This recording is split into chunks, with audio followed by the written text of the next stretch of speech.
Então vamos lá, vamos falar um pouquinho sobre o governo Lula, na vanguarda do atraso. O Datafolha fez aquela pesquisa que eu falei para vocês sobre privatização e, pasmem, chegamos à maior aprovação às privatizações de todos os tempos. Não quer dizer, vamos lá, vamos entender as coisas. É a maior aprovação, mas ainda assim a maioria ainda não está favorável às privatizações, mas já mostra que o brasileiro começou a entender as vantagens e desvantagens dos modelos de privatização, né? Aqui a pesquisa do Datafolha diz o seguinte, ó: 38% dos brasileiros apoiam as privatizações e 45% se dizem contrários. A taxa de aprovação é a maior da série do Datafolha. Em setembro do ano passado, apenas 26% se diziam a favor e 66% eram contrários. Eu até acho, vou dar um chute aqui, né? Eu até acho que isso tem muito a ver com toda essa conversa agora sobre estatais que o Lula acabou retomando, né? Vamos reestatizar a Eletrobras, vamos rever, vamos colocar o pessoal, né? Nossos amiguinhos em cargos importantes, aí em conselhos de administração, etc. e tal, ganhando tufos de dinheiro e mesmo sem qualificação, né? Com o único, ou pelo menos aparentemente, com a única qualidade sendo obedecer à ordem do chefe, né? Quase como uma organização diferente, né? Na semana passada, o presidente Lula decretou a retirada dos Correios e da Conab e da EBC, que é a Empresa Brasileira de Comunicação, e da Conab da lista de privatizações, né? As empresas entraram nos programas na época do Jair Bolsonaro. A gente até tem uma nota sobre isso também, que é justamente essa retirada aí dos Correios, da EBC e da Conab. Eu já até falei para vocês que tem dois ministros aí que sugerem excluir Correios e a Telebrás também do programa de privatização, Rui Costa e Juscelino Filho, né? A Telebrás é até engraçado, mas os Correios, eu acho, já falei qual é a minha opinião sobre isso. Eu acho que o Correios a gente deveria privatizar o mais rápido possível, porque todas as empresas de e-commerce estão resolvendo o problema por elas mesmas, né? Criando toda uma estrutura de logística. Daqui a pouco a gente não vai conseguir vender os Correios para ninguém, a não ser que realmente a gente continue achando que é vital ter controle sobre a correspondência dos cidadãos brasileiros. Na época do e-mail, eu acho que provavelmente isso não faz nenhum sentido, né? E o Lula afirmou que não vai privatizar nenhuma estatal, né? Os dois ministros aí que sugeriram a retirada são o Juscelino Filho, das Comunicações, e o Rui Costa, que é o Dilma, né? O ministro da Casa Civil. A privatização dos Correios era uma das principais pautas da gestão anterior, que chegou a enviar propostas sobre o tema à Câmara dos Deputados, mas agora não tem nada disso. O Lula falou sobre isso também no Café com os Jornalistas lá na quinta-feira, avisando que não pretende privatizar nenhuma estatal, mas não só isso, né? O Lula começou um movimento que é contrário ao que vinha sendo feito, que tem a ver com o marco do saneamento básico, né? E aí o Partido Novo, né, o marco do saneamento básico, abriu o saneamento básico para que as empresas privadas pudessem participar disso também. E o Lula, naqueles dois decretos que ele assinou lá na quinta-feira, se não me falha a memória, meio que revê isso, né? A gente falou sobre isso semana passada. Isso deixa as coisas um pouquinho mais turvas, né? Um pouquinho mais complexas, porque parece uma retomada do Estado sobre essa parte toda do saneamento e esgoto, né? Saneamento básico aí de água e esgoto, né?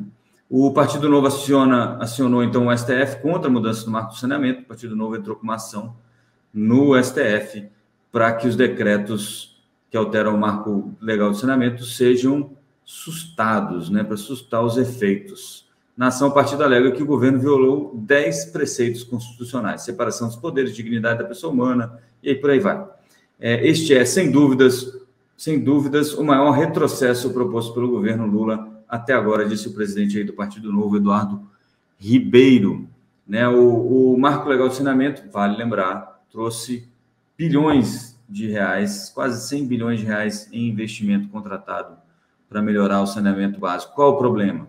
As empresas estatais de saneamento deveriam apresentar um plano mostrando que elas têm capacidade de fazer esse investimento. Se elas não tivessem capacidade, elas tinham que fazer acordos de parceria público-privadas. Muito bem, tiveram alguns anos para fazer isso, 3 anos para apresentarem isso. Algumas não apresentaram nada, outras apresentaram coisas que não faziam sentido, né? O planejamento não se sustentava, e aí o governo Lula está dando mais 5 anos, se não me falha a memória, nesses decretos, para que elas reorganizem as contas, e enquanto isso elas não precisam fazer licitação para oferecer o serviço, né? O que praticamente inviabiliza aí boa parte desses investimentos ou novos investimentos privados nesse tipo de operação, tá bom? Além do Partido Novo, tem um deputado da União também que já apresentou aí um PDL, que é um projeto de decreto legislativo para barrar essas mudanças aí do marco do saneamento, que é o Mendonça Filho, deputado da União Brasil, diz que as mudanças chancelam a quebra de regras estabelecidas pela lei aprovada pelo Congresso em 2020. Notem, gente, isso que o Partido Novo argumenta lá na STF, que a separação dos poderes, é exatamente isso. Você tem uma lei que foi discutida, amplamente discutida com a sociedade, né? Se ela for aprovada no Congresso, por representantes da sociedade, então ela foi amplamente discutida pela sociedade. E, de repente, o presidente da República dá uma canetada e acaba com a lei, ou, né, no mínimo, muda pontos importantes da lei, via decreto. O que o Mendonça Filho está tentando buscar aí é que esse projeto de decreto legislativo deixe muito claro que o presidente da República não pode fazer isso com medidas desse tipo, tá? Segundo ele, essas alterações criam brechas para favorecimento de estatais que podem seguir atuando em serviços de água e esgoto sem necessidade de licitação. O Lula até pediu que a gente fosse... Como é que era? Paciente, né, com as estatais. Eu acho que a gente tem sido muito paciente, né? Afinal de contas, até ontem eram só as estatais, e olha a situação que está o nosso saneamento básico.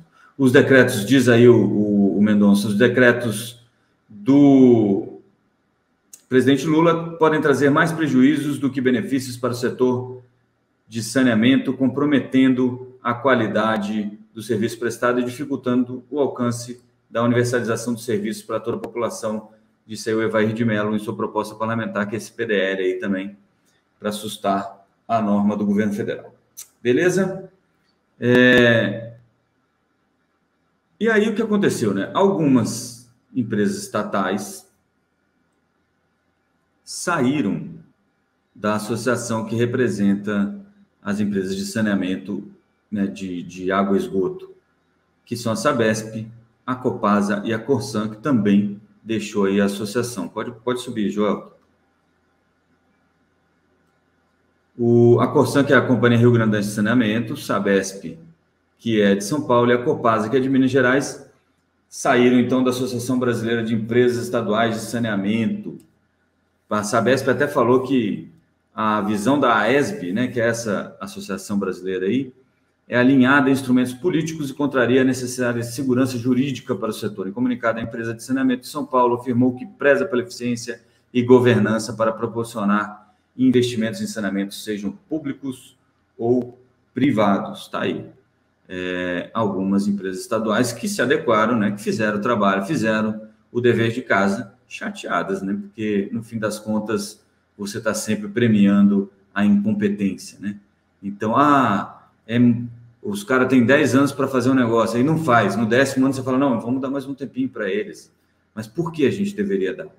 Né? Então, quem faz as coisas acaba sendo prejudicado por quem não faz. Imagina o que você gera. Pessoas, né? Organizações que não vão fazer constantemente, porque elas sabem que lá no finalzinho alguma coisa vai acontecer para ajudar isso, né? É aquela história do refis, né? Então, todo ano o cara não paga, porque ele sabe que daqui a 5, 6 anos o governo vai lá e vai fazer um refis. E aí, aquela multa, aqueles juros que ele teria que pagar, não existe mais, ele paga o imposto, está tudo bem. Então,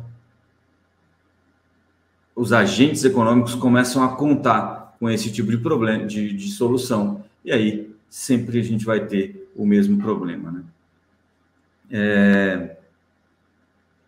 Bom, dado toda essa repercussão, né, o Lira soltou um tweet que, na minha opinião, é um pouco enigmático, né?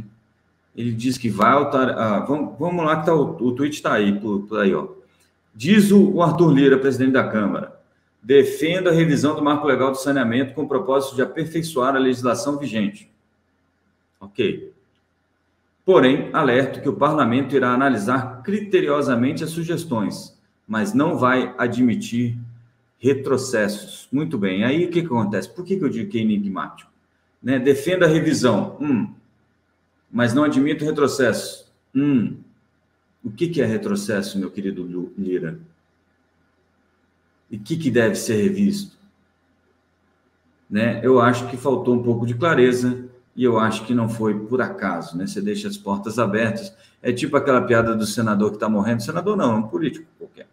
Está lá no seu leito de morte, vem o padre para fazer extremunção e falar: você se arrepende de todos os pecados e jura lealdade a Deus Nosso Senhor, e nada do senador dizer que sim, né? E ele repete isso por algumas vezes, e aí lá pelas tantas o padre fica chateado e fala: ô, meu querido senador, o senhor tem que dizer que sim. Ele: rapaz, eu não sei nem para onde eu vou ainda, vai que eu faço aliança com a pessoa errada, né? É mais ou menos isso. Eu acho que esse tweet do Lira deixou as coisas meio em aberto para ver com quem ele vai fechar a questão depois, né? Tudo depende de estar tudo no mesmo plano de governo, né? No mesmo plano para o Brasil, a gente sabe.